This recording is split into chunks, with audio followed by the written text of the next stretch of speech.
Hi guys, Julie here coming to you with an update, reno update for the end of week 3. So it has not been a good week in renovating this week. So I'll just go through the 3 negatives that have happened this week, starting with the least sad, I suppose, let's say. So, well, first of all, I'll just show you a new front door. That's nice. So, I've cleaned the place now. I'm going to do smudging shortly just to clear the energy. But you can see here as you walk through from the front door, this will be the kitchen with the sunken games room there. But the hero piece for me is looking out onto the swimming pool. So my plan for this reno was to have this outdoor area be part of the feature, but now that we have got the pool beautifully clean, the bottom looks so bad that it's going to very much detract from the mindset of buyers. They're just going to look at this and see a problem. So we are definitely going to have to spend money on getting that sorted out. So that wasn't the greatest, but that's just money and time.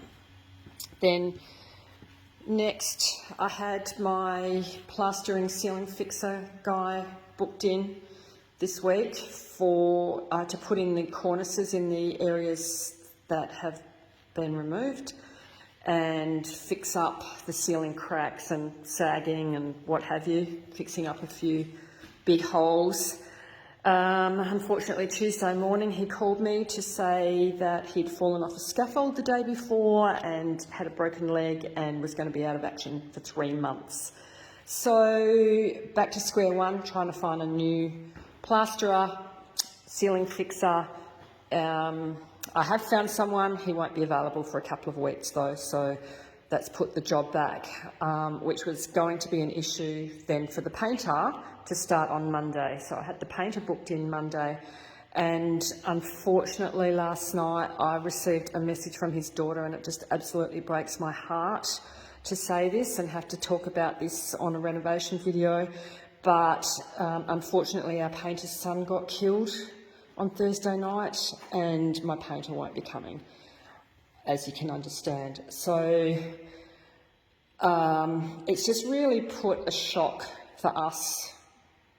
We knew him, we knew his son.